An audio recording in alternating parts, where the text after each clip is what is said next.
हर व्यक्ति अपने जीवन में कुछ न कुछ लक्ष्य तय करता है ताकि अपनी योग्यता और प्रगति का आकलन कर सके। जब वह अपने लक्ष्यों को पाने में असफल होता है तो अपनी कमियों को समझता है, उनमें सुधार करता है और फिर दोबारा प्रयास करता है। हालांकि कई लोग लक्ष्य तय तो कर लेते हैं और योजनाएं भी बनाते हैं, लेकिन अपने प्रयासों में असफल हो जाते हैं। आज हम भगवान बुद्ध से जुड़ी एक प्रेरक कहानी साझा कर रहे हैं, जिसमें जीवन को बदलने का एक गहरा संदेश छिपा है। जब भगवान बुद्ध को ज्ञान प्राप्त हुआ तो उन्होंने इसे दूसरों तक पहुंचाने का निश्चय किया। वे विभिन्न गांवों में जाकर जीवन के महत्वपूर्ण पहलुओं पर प्रवचन देते। उनकी बातों में जीवन का सार छिपा होता और लोग उन्हें बड़े ध्यान से सुनते थे।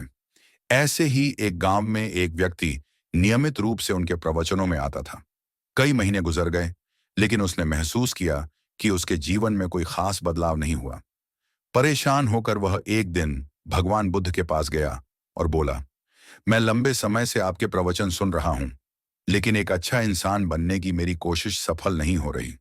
मुझे कोई फर्क महसूस नहीं हो रहा। यह सुनकर भगवान बुद्ध मुस्कुराए और उससे सवाल पूछने लगे। उन्होंने उससे उसके गांव का नाम, वहां तक की दूरी और वह गांव कैसे पहुंचता है आदि के बारे में पूछा। फिर बुद्ध ने उससे पूछा, क्या तुम यहां बैठे बैठे अपने गांव पहुंच सकते हो? यह सुनकर वह व्यक्ति चिढ़ गया और बोला, ऐसा तो संभव ही नहीं है, मुझे वहां तक पैदल चलकर ही जाना होगा। इस पर भगवान बुद्ध ने कहा, तो तुम्हें अपने प्रश्न का उत्तर मिल गया। केवल रास्ता जानने से तुम्हारा गांव नहीं पहुंचेगा, वहां तक पहुंचने के लिए तुम्हें खुद चलना होगा। उसी तरह ज्ञान प्राप्त करना पर्याप्त नहीं है।